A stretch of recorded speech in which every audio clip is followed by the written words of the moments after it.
Мои друзья, всем привет! Меня зовут Калинина Татьяна, и сегодня мы с вами начинаем этот эфир по поводу того, на что мы с вами не обращали внимания. Я думаю, большинство из нас не обращали внимания и думали, что это где-то по ту сторону Тихого океана, вообще где-то там далеко в Азии, и нас это не касается.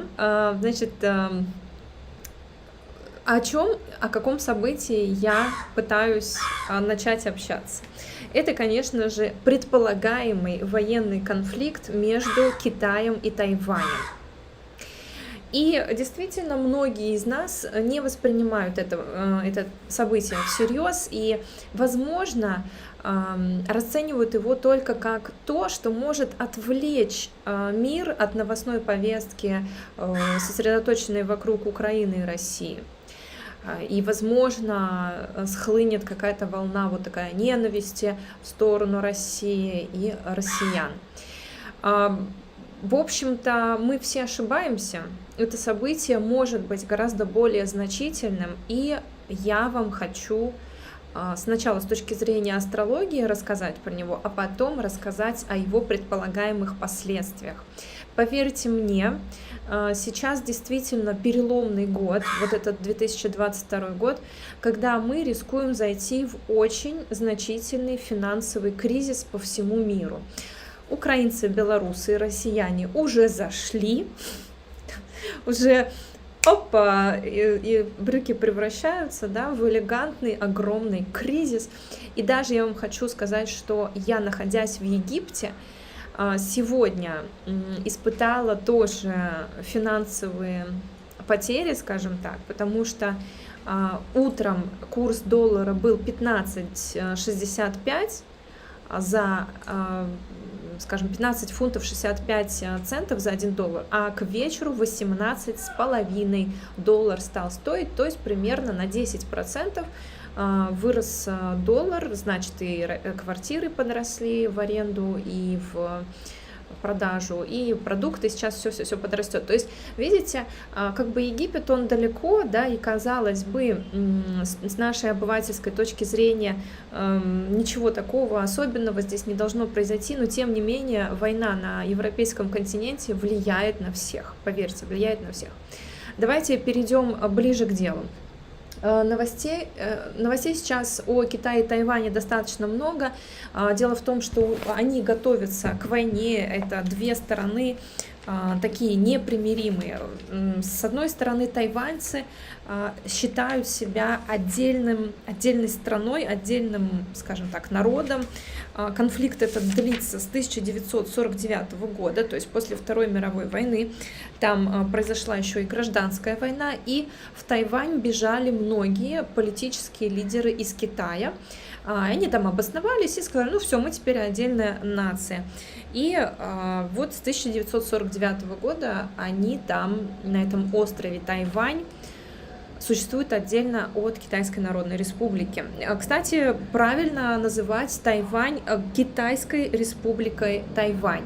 То есть и связь с Китаем есть, и республика называется отдельно, то есть, ну, вот такой какой-то симбиоз. Отдельно или вместе с Китаем пока, скажем, в названии есть какой-то микс. Но, конечно же, они привыкли себя считать отдельным государством. Вот где это располагается, красненький остров небольшой, вот в этой зоне это и есть Тайвань.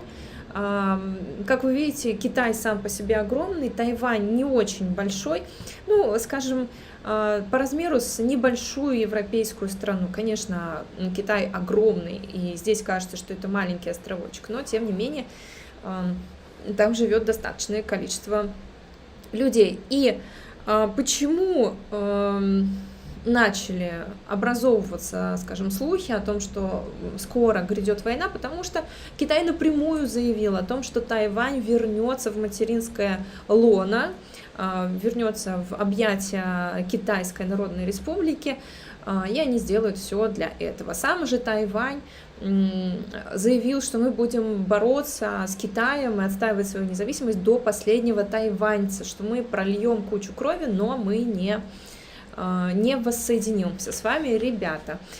Почему для нас это так сильно важно? Да потому что в Тайване сосредоточены и все объемы, и все самые новейшие технологии в производстве микрочипов и микросхем. Что это такое? Это наши с вами айфоны, это наши с вами ноутбуки, электронная техника вся типа телевизоров, типа военных каких-то, военной техники, компьютеров военных, гражданских и так далее, научных. То есть Тайвань — это очень важное место в нашей земле, такой вот небольшой красненький кусочек земли, в который обеспечивает весь мир микросхемами и чипами. И если вдруг Тайвань объявит военное положение, то экспорт и производство этих необычайно важных для нас элементов либо приостановится, либо экспорт полностью прекратится на какое-то время. Цепочки поставок будут нарушены, естественно, потому что это военное положение. И это самое лучшее, что может произойти в случае войны Китая и Тайваня. В худшем случае они просто разбомбят все эти заводы высокотехнологичные, на которых производятся наши с вами Samsung, наш с вами Apple, ну уже не наш с вами, но тем не менее. Производится вся технологичные товары. И это случится не только с нами, не только с Казахстаном, Россией, Украиной, Беларусью, не только с русскоязычными местами, да, но и со всем миром. Поэтому нам с вами очень важно понять, будет ли Китай воевать. То есть нам достаточно быстро и просто ответить на этот вопрос. Да или нет? Давайте посмотрим. С Сатурном. У меня Сатурн в первом доме стоит рядом с асцендентом, поэтому я такая трудолюбивая. И поэтому у меня прогнозы достаточно мрачные. Да? Вот тематика такая довольно специфическая. Давайте смотреть на гороскоп самого Китая. Я думаю, что вам этот гороскоп знаком. Тем не менее, мы сейчас с ним еще раз познакомимся. Наш дорогой Китай. Достаточно несбалансированный гороскоп, как вы видите, в знаке Льва там большое скопление планет, и это всегда для нас, прогнозистов, очень сложно, потому что очень многие сферы жизни, государства завязаны в одном знаке, и как только активизируется одна планета среди этого сообщества, то, ну, скажем, не совсем понятно, какое событие случится. А вся астрология основана на том принципе, что каждая планета несет в себе какое-то обещание, и когда наступает период этой планеты, обещание сбывается. Так вот, прочесть обещание соединения многих планет в одной сфере, многих сфер жизни в одной, очень сложно прочесть это обещание, поэтому для нас, как для астрологов, для прогнозистов, это гороскоп сложный. Но он яркий. Посмотрите, у нас Марс в падении в 7-м доме располагается, как вы видите. Что такое Марс в падении? Это, конечно, жертвы, это война. Марс — это планета войны в знаке Рака. Он чувствует себя очень раздраженно, и он обычно разрушает дома, семьи, ну, то есть все, что связано с семьей, с ячейкой общества, он это стремится разрушить. Ну, вот, например, гороскоп войны чаще всего вот он связан с падающим Марсом в годовом гороскопе или в транзитах, в чем-то таком. Так вот, у Китая заложена большая бомба там, да, видите, в 7-м доме, это падающий Марс, но он у нас включится в 2028 году в полной мере. То есть Китай в 2020-х годах до 2030-го, во второй половине этих годов, будет воевать. Причем будет воевать кроваво. Видите, вот там этот Марс стоит. Плюс он находится рядом с Плутоном. Плутон — это чистой воды, плутонианская энергия, это энергия войны. Ну, это уже вы на моем канале, наверное, выучили. Вот тут немножко обрезалась у меня презентация. Плутон находится в 24 градусах 29 минутах. Марс, смотрите, в 21 градус 44 минуты. То есть между ними около 3 градусов. Это достаточно мало.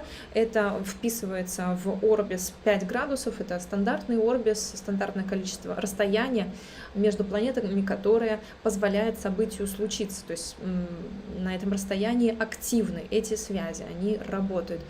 И этот Марс, он раздраженный, в доме войны или мира. Естественно, он из мира делает войну. Плюс он еще с этим Плутоном, показателем войны, так что шансов 0,0, что Китай избежит этого военного противостояния. Ну, это будет в 2028 году, насколько я помню. Сейчас пока не актуально. Но это не значит, что Китай будет воевать в 21 веке только во второй половине 2020-х. Дело в том, что Марс этот включается другими разными способами. Например, в ближайшее время включается этот Марс с 30 декабря 2021 года по 30 мая 2022, с 30 декабря по 30 мая 2022 года будет идти период Козерога. Период Телец-Козерог, если быть точным. Давайте посмотрим, что это значит. Это значит, что этот Марс, раздраженный и про который мы сейчас очень много сказали, находится в 7-м доме. То есть мы берем временно этот гороскоп и переворачиваем от знака зодиака, чей период идет. Период Козерога, значит, Марс оказывается в 7-м доме. Поэтому Марс в 7-м говорит, конечно, о том, что с 30 декабря 2021 года по 30 мая 2022 обязательно Китай начнет какие-то военные действия. Ну вот, к сожалению, приложение сил их уже обозначилось, скорее всего, это будет с Тайванем. Но нам с вами интересно, я думаю, уточнить еще лучше, когда именно это случится. Вот в самое ближайшее время есть у меня опасения о том, что это может произойти буквально в ближайшую неделю или 10 дней. Почему? Потому что в 24 марта, сегодня у нас что, 21, 24 марта, через 3 дня Меркурий переходит в знак Рыб. Меркурий переходит в знак Рыб 24 марта. И Рыбы – это третий дом гороскопа Китая. Третий дом – это соседи. Я думаю, что вы это уже выучили. Кстати, если вы до сих пор еще, вы астролог, и вы до сих пор еще не изучили мунданную астрологию, пожалуйста, сделайте это, потому что в ближайшие годы люди будут запрашивать от вас конкретного результата, прогнозов для своей страны, для своего гороскопа. И изучите, пожалуйста, мунданную астрологию. Наконец-то для нее пришел тот самый момент, когда она необходима любому астрологу. Итак, с 24 марта Меркурий заходит в знак Рыб, и это третий дом соседей Китая. Это очень сильно раздражает китайских соседей, отношения с ними. Это портит границы, скорее всего, границы будут не открыты, не свободны в этот период. И самое главное, что происходит 27 марта, то есть мы с вами обсуждали 24, через 3 дня, 27 марта, Марс транзитный начинает доходит до градуса, в котором находится натальный Марс. То есть создается напряженный аспект оппозиции между натальным и транзитным Марсом. Марс сейчас у нас в Козероге, это планета войны, вы знаете, она очень сильна в знаке Козерога, она экзальтирована. И Марс имеет большую силу. Естественно, мы сейчас все это ощущаем, что в мире очень много сейчас насилия и военных тенденций. А в гороскопе Китая это же работает для всех. То есть вот эта общая карма, общемировая, она делает плохо всем. Не бывает так, что на одной стороне планеты люди там погибают и страдают, а на другой стороне планеты все отлично. Это наша общая карма, то есть эти планеты, которые двигаются вот там сейчас по Козерогу, это наши общие неприятности. То есть я вот, например, в первый день начала войны у меня случился гипертонический криз, да, у кого-то что-то еще случилось, там, у кого-то, ну, не знаю, кого-то зацепило по здоровью, кого-то по финансовым вещам, кого-то по отношениям и так далее. Поэтому вот этот экзальтированный Марс, который сейчас в мире работает, набрал силу, он работает и для Китая тоже. И все сейчас, то, что накапливалось, все эти напряжения, конфликты, все это может вспыхнуть, как сухая трава. 27 марта Марс будет находиться в 22 градусе Козерога, это четко напротив натального Марса. Он, посмотрите, 21 градус 44 минуты его натуральное положение.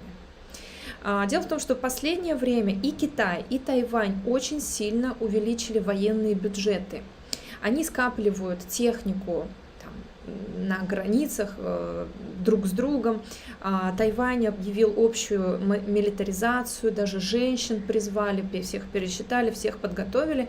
И вот, скажем так, стоит это стояние на реке Угре, вот стоит эта ситуация такая накаленная в воздухе. Что еще интересного можно сказать? То есть я считаю, что когда 27 марта Марс сделает точную оппозицию к натальному Марсу в гороскопе Китая, обозначающему войну, скорее всего, это и станет каким-то спусковым крючком для начала этого конфликта. Это очень вероятно. Что касается транзитов, также и для США. Все эти транзиты, то есть парад планет в Козероге, который сейчас делает мир таким жестким, принципиальным, таким строгим и заковывающим нас в какие-то новые рамки. Действительно, ковид кажется просто детской игрушкой какой-то. Мы нормально жили, ребята, то есть, ну, как бы все было норм, а теперь нет. И этот транзит планет в Козероге проходит по 6-му дому врагов гороскопа США. США сейчас со всеми будут в контрах. Знаете, такой фильм, не забыла, «Покровские ворота». Вот, чуть не забыла. Один из любимых своих фильмов. Так вот, интересен факт, что почему Тайвань, такая далекая от нас земля, почему она так важна еще и в политическом смысле? Ну хорошо, там микрочипы, ну хорошо, они всем поставляют вот эти вот микросхемы. Но дело в том, что для США это стратегически очень важная территория. Для США их система безопасности и обороны в Тихоокеанском регионе строится на 3 китах, на треугольнике Южная Корея, Япония и Тайвань. Вот 3 таких вершины треугольника. И если одна из этих вершин треугольника падает в связи с нападением внешним и так далее, то США не может не отреагировать. Если Китай нападет на Тайвань, то США вынуждены будут включить пакет санкций новых.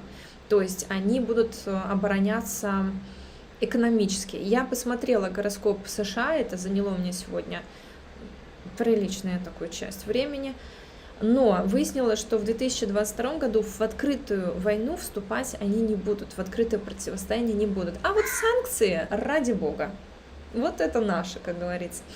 Так что, скорее всего, в ближайшую неделю-полторы Китай с Тайванем схлестнутся, и после этого, скорее всего, очень-очень вероятно, что США ответит санкциями. Чем еще интересна эта ситуация? Ну, она, скажем, нам с вами усложнит еще жизнь с точки зрения техники, да, то есть техника подорожает, вырастет в цене очень сильно. Производство новой техники будет под ударом, под угрозой. Поэтому, если что-то хотели купить, возможно, возможно, сейчас неплохой для этого момента, не самый плохой, конечно, сейчас все подорожало, рубль превратился в фантики, но тем не менее хотя бы техника пока есть. Что еще? У нас с вами... Да, кстати, вот что я нашла интересненького, сейчас вам покажу. Это индекс предварительной оценки компаний, предварительной оценки своей прибыли. Давайте еще про вот этот график. Это график оценки компаний, их прибыли, которую они ожидают. Еще раз повторяю. Это индекс ожиданий прибыли компаний. Ну, это вот такой общий мировой график. Смотрите, какие здесь были спады. Октябрь 2008, апрель 2020 и сейчас март 2022. Ну, вот эти тоже два пика, конечно, в 2001 году там случились и ранее. И все это были моменты перед достаточно сильными кризисами. То есть в 2008 году случился мировой финансовый кризис. В апреле 2020, естественно, оценки прибыли были самые низкие, потому что мир закрылся на локдаун где-то 14-15 марта, если я не ошибаюсь. Было принято это решение, что вот-вот закроемся. И, конечно же, компании не ожидали прибыли. И сейчас сложился ряд факторов, когда компании не ожидают хорошей прибыли. И это один из показателей того, что скоро нас ждет кризис. Мы когда делали интервью с Юрой Третьяком, он на политеке, он, в принципе, часто зовет не только политологов, но и экономистов, и Юра в экономике соображает очень хорошо. Он мне говорил о том, что, Таня, должен прилететь какой-то черный лебедь. А я ему говорила, да ладно, Юра, какой черный лебедь? Почему черный? Почему не белый? Ну, в общем, вот он, пожалуйста, наш черный лебедь. Скорее всего, это связано с конфликтом между Тайванем и Китаем. Вот это напряжение сейчас нарастает, посмотрим, чем оно завершится. Ну и, собственно, наши с вами бараны никуда не делись, да, то есть мы с вами находимся в ситуации военного конфликта, к сожалению. Я еще проверила Байдена, инаугурацию Байдена. Не буду выводить здесь этот гороскоп, просто, скажем, послушайте, что я об этом думаю. Ну вот, можно ориентироваться еще, да, на гороскоп Китая, досматривать, что мы там не смотрели. В гороскопе инаугурация Байдена Марс. Не поверите, Марс. Хозяин 8 в 1. Если вы меня давно смотрите, вы уже, наверное, догадываетесь, что это такое. Это какой-то переворот в направлении правительства, работы правительства, связанного с этим президентом, который инаугурировался. И в гороскопе инаугурации Байдена с 26 мая 2022 года по 22 августа 2022 включается этот злосчастный Марс. Он стоит рядышком со звездой Шаратан, Эль-Шаратан, рог барана. Это какой-то там 13 градус созвездия Овна, это созвездие Ашвини.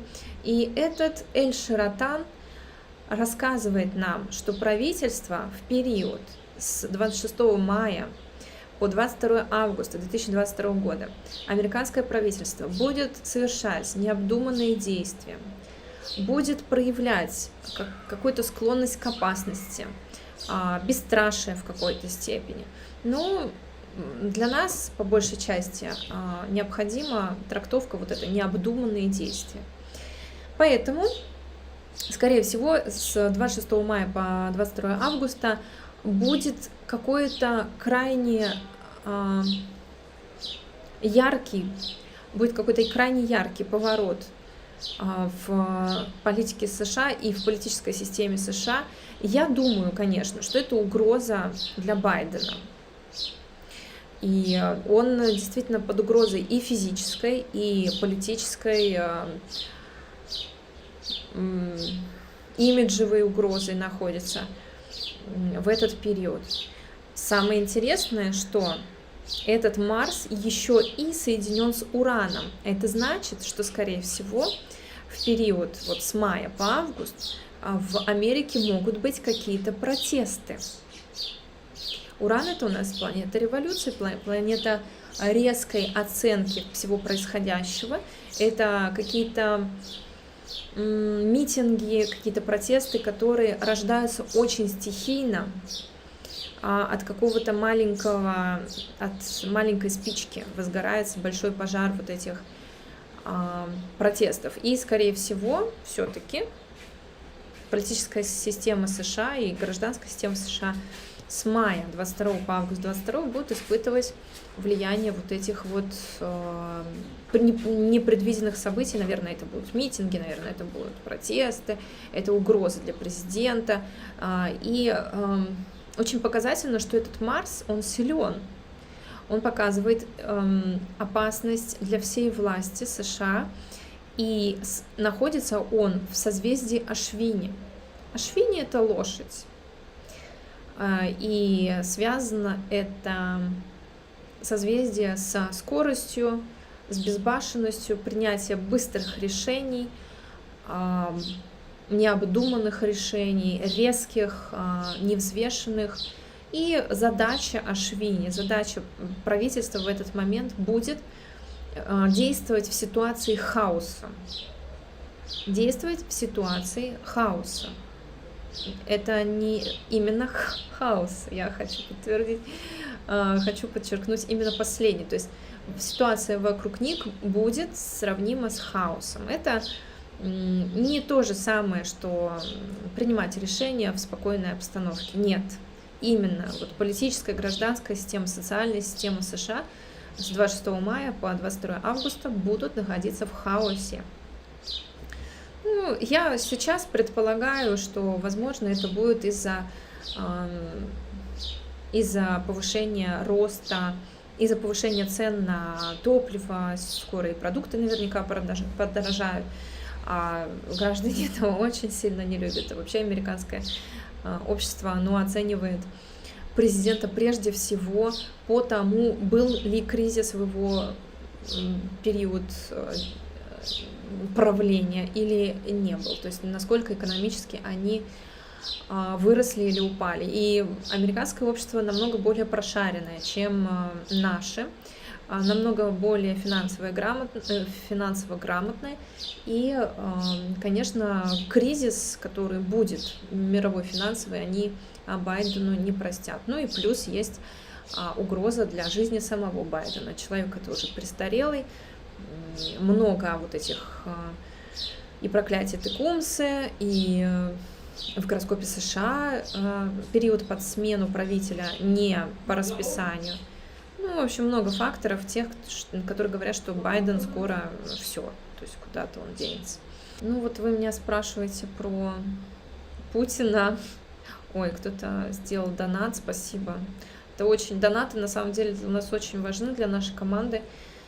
В особенности, если сейчас отключат YouTube в России, что очень-очень вероятно. Это значит, что мы лишимся примерно 45% нашей аудитории, если вдруг вы не установите все VPN, и тогда мы будем на плаву все вместе.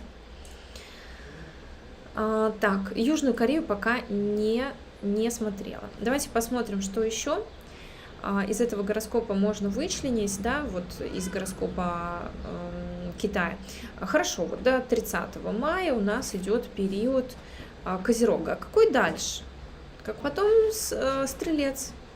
С 30 мая по 1 ноября 2022 период Стрельца. Вот давайте мы попробуем этот период рассмотреть по разным сферам жизни, скажем, по разным сферам жизни общества, посмотрим, какие могут быть результаты всего этого взаимодействия.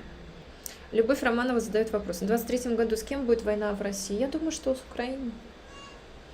Потому что в гороскопе Украины как минимум до февраля 24-го очень-очень тяжелые времена. И... Помните, кстати, я была в прошлом году в Египте и под карканье ворон снимала видосик про то, какое будущее ждет правительство России, и тоже по инаугурации Путина. И я как раз говорила, что там ай-яй-яй, Меркурий в падении, будет какой-то финансовый кризис какой-то, и какая-то большая угроза для Путина, но он придумает ход конем. Ну, придумал ход конем, конечно. Не думала я, что вот так вот. Угу.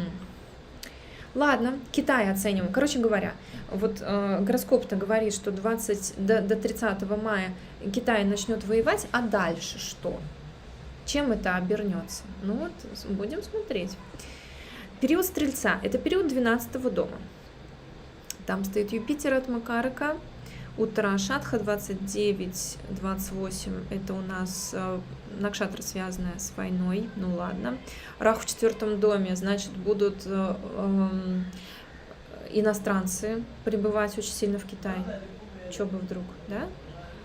В 7-м доме у них Уран, но там революции быть, наверное, не может. И в 10-м доме какая-то огромная неразбериха. Ну, понятно.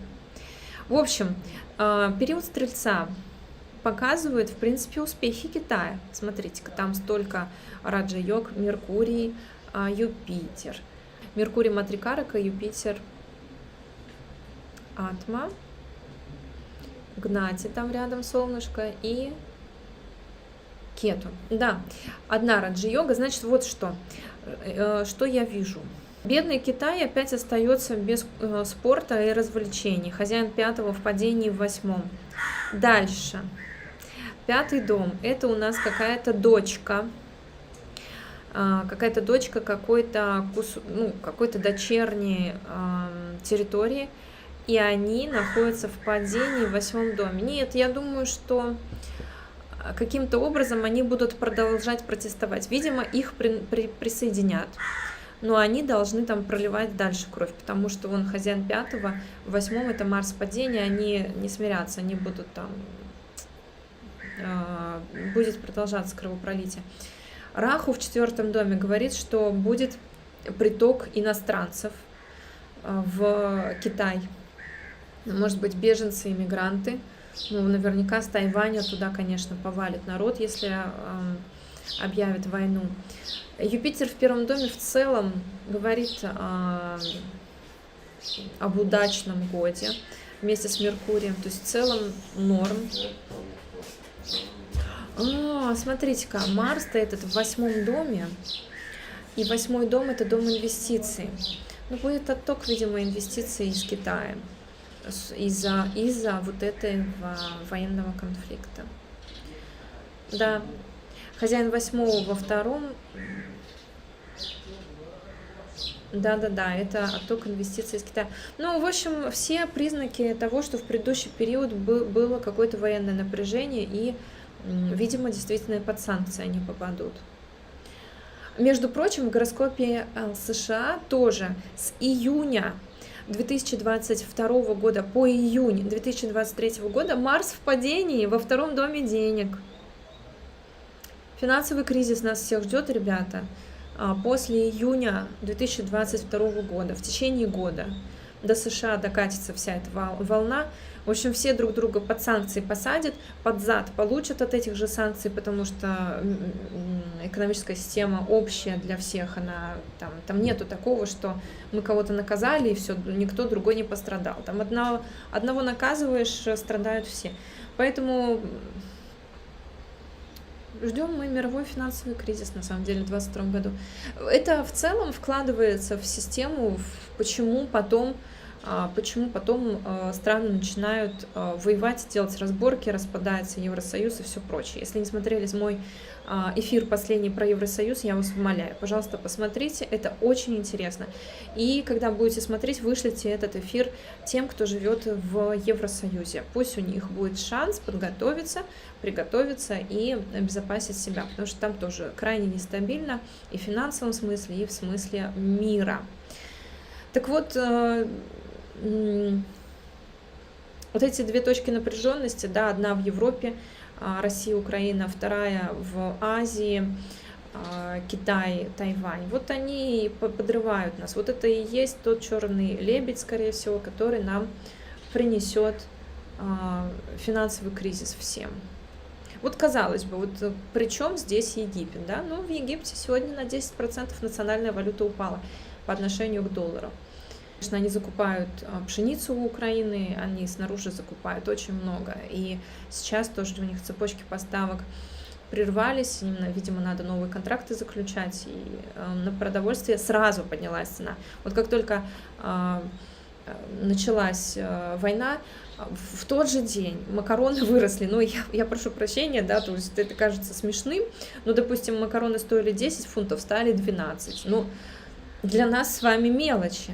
А Египет — это не такая богатая страна. Здесь большинство людей живут очень скромно. И для них 2 фунта — это, ну, проехаться на маршрутке, на самом деле. Я уже все знаю. И для них с килограмма макарон одна поездка на общественном транспорте сверх — это, ну, прилично как бы. И, в общем-то, они такие горячие ребята, тоже у них тут зреет национальное недовольство. Ну, тут очень много полиции, очень много военных. Я думаю, что если тут вдруг что-то вспыхнет, то быстренько их так всех скрутят.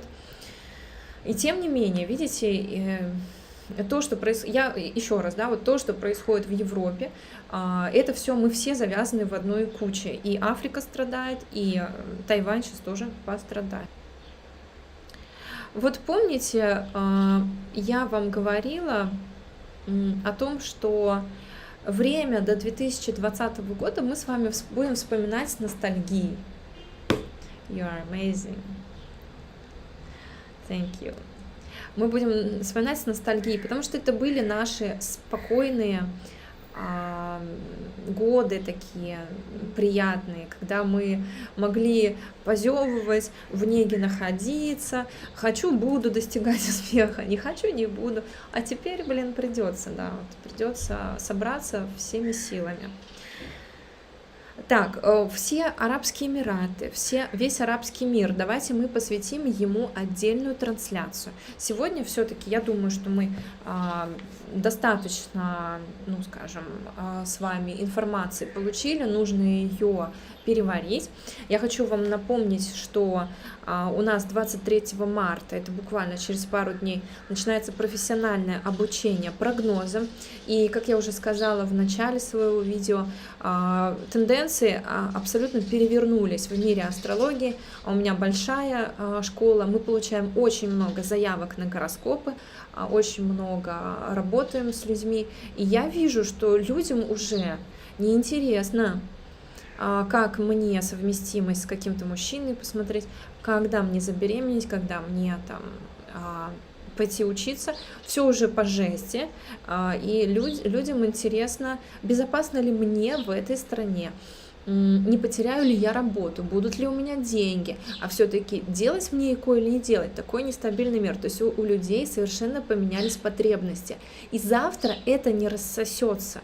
В 23-м году будет война в России, там вообще мы все, ну, будем в этих телеграм-каналах сидеть и просто ахать и охать. И люди в этот период, они будут требовать от вас конкретных результатов. Про энергии уже затирать им не получится. Уже не получится с ними общаться там про ведическую культуру и все такое. Им уже все равно, в стрессе их Венера или не в стрессе, полная у них Луна или не полная. Им нужно знать, как им прожить более-менее с минимальными потерями вот эти все перетурбации, которые вокруг нас сейчас с вами происходят. Поэтому с точки зрения астролога необходимо получить инструменты конкретные, чтобы вы могли прогнозировать людям, и они получали от вас конкретные рекомендации. Вот здесь не планирую успехов, вот здесь будет кризис, вот подготовься, да, то есть сделай антикризисные шаги. А вот здесь у тебя наоборот, кому война, кому мать родна, вот здесь давай, работай, вкладывайся в карьеру, и все у тебя будет нормально. То есть им необходимы будут конкретные рекомендации. Поэтому вот этот тренд в астрологии, что прогнозы набирают и набирают силу, он сейчас просто как свеча в небо, он взлетает, потому что потребности общества, они зиждятся на конкретике. Поэтому те астрологи, которые не умеют прогнозировать, они в ближайшие годы будут сидеть в основном без работы. Они будут менее интересны, чем те астрологи, которые умеют прогнозировать. За последние 2 года из нашей школы выпустилось 3250 астрологов, которые умеют прогнозировать. И на их фоне, если вы прогнозировать не умеете, это все люди, которые пойдут работать. Ну, кто-то учился для себя, конечно. Даже если 500 человек из них, если даже 1/6 из них пробуют консультировать, эти люди будут заметны в Инстаграме, ВКонтакте, в Ютубе. Они будут заметны, они просто заберут ваш хлеб, грубо говоря, если вы не будете подтягиваться под общий уровень. Поэтому, скажем, учиться прогнозам сейчас необходимо. Я очень счастлива, на самом деле, что мне удалось с 2015 года, 2016 года более активно этот тренд запустить, на то, что астрология — это прогнозы. Я очень рада, что я была тем источником, который двигал это в массы. И вижу уже сейчас, что люди, уже этот тренд существует и без меня. И люди уже оценивают, да, что это за астролог, который, значит, там, у него прогнозы не сбываются. Ребята, это вообще люди массово, астрологи, начали делать прогнозы только вот там 3-4 года. И если у них что-то немножко не получается, не съедайте их. Если у них публичные прогнозы для стран и государств не сбываются. Это очень-очень сложная сфера. А вот в личном консультировании совершенно необходимо, конечно, выучить прогнозы. Эта сфера хорошо изучена, тут колоссальное количество информации, не берет ее только ленивый. Вот я не знаю, я не понимаю, как можно не взять прогнозы, когда это все на тарелочке с голубой каемочкой. Так вот, те, кто умеет прогнозировать, они будут в тренде. Они будут с работой. Сейчас вот я поняла, что астрология — это невероятно антикризисная сфера. То есть вот среди всех... я просто видела вот последние недели, как коллапсирует чужой бизнес, как коллапсируют те, кто был в Директе, о господи, не в Директе, а в Таргете, да. Им сейчас очень сложно, им нужно переходить на другие площадки, им нужно, у них все перевернулось, им нужно менять инструменты. Российские компании больше с Таргетом не сотрудничают. Есть компании, которые, у них полностью российская аудитория, и они отрезаны, да, вот их площадка уже отрезана. То есть очень многие онлайн-бизнесы, которые раньше казались привлекательными, они сейчас в заднице. Астрологии, я не знаю, наоборот, мы фиксируем рост, рост заявок, количество заявок на курсы, на гороскопы на 105%. Я вот сегодня посчитала. Я просто вот посчитала, села, посчитала. Вот что было, вот что стало. Сколько у нас заявок, сколько у нас учеников, там активность, все такое. 105%. Это, я так понимаю, для астрологии это норма. Просто я, как астролог, переживаю такой глубочайший кризис первый раз вместе с вами. Я вот, в шоке, что моя сфера, она настолько устойчива к бизнесу, потому что сохраняется огромный запрос людей на то, чтобы какие-то прогнозы получить. Поэтому приходите, учитесь этому. Если вы уже что-то знаете, так допилите свои знания до хорошего уровня, чтобы у вас всегда была в кармане эта профессия, чтобы вы могли где-то себе помочь, где-то прокормить свою семью.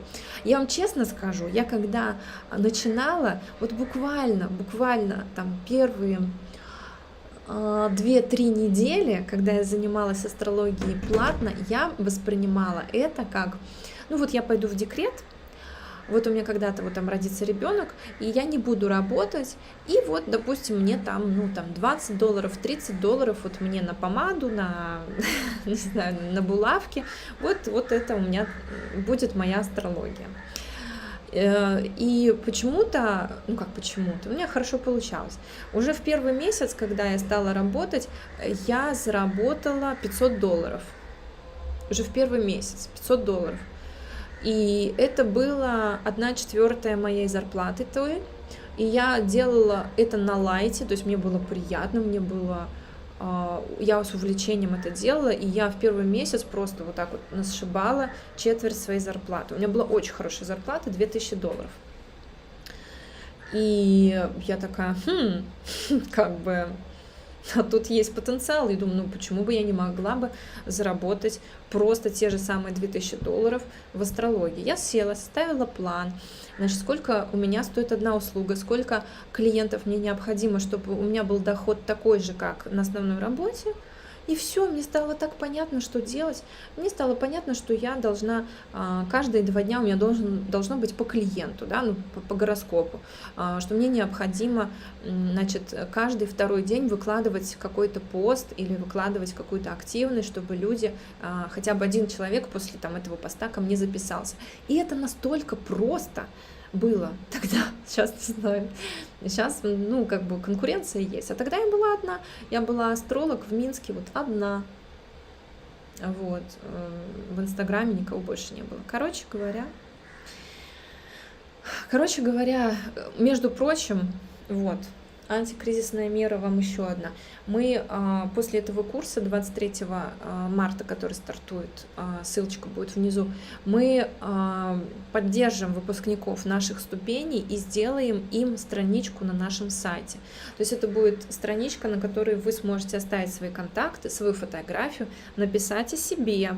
Мы поставим, где вы у нас учились, на каком курсе, какой сертификат вы получили, сколько часов вы учились, чтобы людям было понятно, что вы там не 3 урока прошли по 30 минут, а что у вас большая программа обучающая. Короче говоря, мы вас будем рекламировать и поддерживать, и вы будете частью нашей школы. То есть человек уже, приходя к вам, даже если это ваш первый клиент, он не будет вас спрашивать, верблюд ты или не верблюд, как меня спрашивали, когда я только начинала, а докажи нам, что ты, значит, там вот квалифицированный человек. У вас такого, скорее всего, не будет, потому что ваша презентационная страничка на сайте большой школы будет находиться. Школа будет признавать вашу причастность, да, что мы дали вам эти знания, что вы являетесь нашим учеником, нашим выпускником. И это, конечно, как социальное подтверждение вам для того, чтобы вы могли гордиться, скажем так, и с достоинством презентовать себя, чтобы не было такого «докажи мне, что ты молодец», да. Вот это будет очень полезно. Этот бонус получат все выпускники курса. Ну и как бы уже мы эту базу создаем, уже вот-вот со дня на день мы презентуем эту страницу. Так. Расскажите про скандинавские страны. Давайте договоримся с вами, что арабский мир отдельно рассмотрим, скандинавский отдельно и так далее. То есть, как-то надо систематизировать эту информацию, все в один эфир не запихнешь. И про Крым. И каждый раз вы меня спрашиваете про Крым, я каждый раз рассказываю, что я не могу сделать этот гороскоп. Когда война закончится, я хотела сегодня делать этот эфир. Сделаю его завтра. Жду я мира, перемирия, точнее, ослабления. Все-таки я не верю, что сейчас вот так вот мир будет заключен, он будет стабильный, он будет долгосрочный. Я думаю, что мы можем рассчитывать на какое-то, скажем так, перемирие. Вот так вот. Приходите 23 числа к нам на курс. Если вы не хотите быть астрологом, вы можете заказать для себя гороскоп на случай войны, тоже ссылочка будет внизу. Или если вы совсем начинашку, приходите на мини-курс. 6 уроков по цене 1990 российских рублей, то есть это там около $15. На прошлом эфире это было $20, сейчас, наверное, может, это $15, где-то примерно так, по реальному курсу. Так вот, на этом мини-курсе вы войдете в курс дела и вообще попробуете, вам нравится астрология или не нравится. Кстати, если вы не можете оплатить какой-то курс, мастер-класс на нашем сайте, пожалуйста, оставляйте заявку администраторам, и они вам помогут, потому что мы выяснили вчера, что если ты сидишь с VPN и открываешь сайты с VPN, сейчас все россияне, да, у нас сидят на VPN, такие продвинутые, то в данном случае вам необходимо выключить VPN, и тогда у вас будет безопасная оплата. Потому что, как я поняла, как мне рассказали маркетологи, не очень безопасно с VPN что-то покупать, потому что он путает вот это вот место, откуда ты выходишь, и может быть утечка ваших данных. Если вы что-то оплачиваете на нашем сайте или на других сайтах, загрузили страницу, выключили VPN и оплатили, чтобы это было безопасно. Более того, с выключенным VPN платежи проходят сразу, а со включенным они не проходят. Плюс, используйте эту фишку, конечно, и на других интернет-магазинах, где вы там таритесь, обязательно, чтобы у вас все было безопасно. И еще один момент, если вы до сих пор сидите в Инстаграме, тоже, переходя по ссылкам инстаграмным, отключайте VPN, иначе будете ждать 30 лет и 3 года. И грузить у вас будет очень долго. То есть, если вы делаете сейчас вот в новых обстоятельствах наших интернетных какое-то действие, переходите из Инстаграма на интересующий вас сайт, наш, например, да, или там сайт другого магазина какого-то. Если вы что-то оплачиваете, выключайте VPN в этот момент. Вот такое мое вам наставление. И я вас всех обожаю, я без вас жизни не представляю, но вы, моих администраторов, просто убили. Я вас очень прошу, не пишите нам сообщения по типу: Татьяна, срочно сделайте гороскоп Гондураса, нам здесь страшно.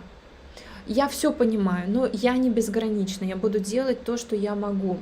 А в особенности мои администраторы, они вешаются просто потому, что очень много таких сообщений, необходимо каждому ответить, каждого как-то, сделать, дать понять, что он не в никуда пишет, что вообще тут на другом конце провода есть какая-то биологическая жизнь.